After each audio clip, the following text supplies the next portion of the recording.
Bismillahirrahmanirrahim. Assalamualaikum warahmatullahi wabarakatuh. Perkenalkan, nama saya Hermanega, NIM 18086138. Tujuan dari pembuatan video ini adalah memenuhi tugas mata kuliah didaktik dan metodik pembelajaran PJOK yang dibimbing oleh Bapak Muhammad Arnando, SPD MPD, dan Bapak DRS Deswan DMKes. Baiklah, materi kali ini itu materi yang pembelajaran yang ke-12, yaitu materinya Program Basic Learning atau PBI dan Project Basic Learning. Baiklah, yang pertama itu Program Basic Learning merupakan metode kurikulum yang berhubungan langsung dengan siswa. Masalah mempunyai program basic learning itu mempunyai dua karakteristik. Yang penting pertama adalah masalah harus autentik yang berhubungan dengan karakter sosial siswa. Yang kedua tuh masalah harus berakar pada materi subjek dari kurikulum. Nah, adalah beberapa ciri-ciri dari program basic learning ini. Yang pertama yaitu merupakan rangkaian aktivitas pembelajaran. Rangkaian aktivitas pembelajaran di sini tidak hanya mendengarkan, mencatat, ataupun menghafal, melainkan siswa itu dihadapkan dalam suatu masalah dan mencari berpikir secara kreatif, inovatif tentang masalah tersebut dan mencari jalan keluarnya dan memberikan evaluasi dari masalah tersebut. Yang kedua itu aktivitas pembelajaran diarahkan untuk menyelesaikan masalah. Dengan kata lain, siswa dituntut untuk menyelesaikan suatu masalah yang diberikan oleh guru sesuai dengan materi yang ada, dan siswa itu mencari jalan keluar dari masalah tersebut. Dan ciri yang ketiga itu pemecahan masalah menggunakan pendekatan secara ilmiah.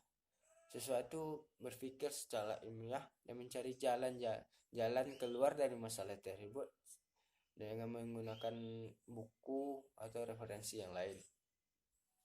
Dan materi yang kedua yaitu Project Basic Learning. Project Basic Learning adalah metode pembelajaran yang menggunakan proyek atau kegiatan sebagai medianya. Maksudnya di sini merupakan metode pembelajaran terpusat pada siswa untuk melakukan sebuah investigasi dan mendalam dalam sebuah proyek. Dalam project basic learning itu ada beberapa langkah-langkah yang harus dihadapi. Yang pertama itu guru tuh membuka pembelajaran dengan suatu pertanyaan yang bersifat menantang terhadap siswa.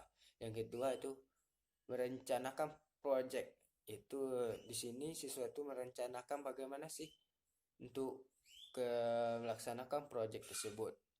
Dan yang ketiga itu menyusun jadwal aktivitas. Itu di sini siswa itu menyusun bagaimana cara-cara yang baik dan benar untuk menyelesaikan masalah yang diberikan guru tersebut.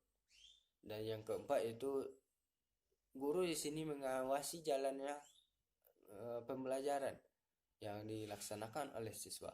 Yang kelima itu penilaian terhadap produk yang dihasilkan. Itu guru menilai apa yang telah dibikin oleh siswa tersebut. Dan selanjutnya setelah guru menilai, guru memberikan evaluasi terhadap proyek yang dibuat oleh siswa tersebut. Dan guru tuh menjelaskan di mana kurang, di mana pasnya dari proyek yang telah dibikin oleh siswa. Yang di sini tujuan dari project basic learning itu yang pertama itu meningkatkan kemampuan peserta didik dalam memecahkan suatu proyek atau masalah yang diberikan oleh guru. Yang kedua tuh siswa itu memperoleh kemampuan atau keterampilan baru untuk memecahkan suatu masalah. Yang ketiga tuh membuat peserta didik lebih aktif dalam belajar. Yang keempat, mengembangkan dan meningkatkan keterampilan siswa dalam mengelola bahan atau alat untuk menjelaskan atau tugas, menjelaskan tugas atau proyek tersebut. Ya, itu bagaimana si siswa itu menjelaskan bagaimana cara atau bahan-bahan yang diperlukan dalam pembelajaran tersebut. Yang kelima, yang terakhir adalah meningkatkan kolaborasi siswa atau peserta didik khususnya pada project based learning yang bersifat kelompok. Yang di sini maksudnya di sini ada kekompakan siswa itu memecahkan permasalahan yang diberikan oleh guru terhadap kelompok. Mungkin hanya itu dari saya. Saya sudahi dengan wabillahi taufik wal hidayah. Assalamualaikum warahmatullahi wabarakatuh.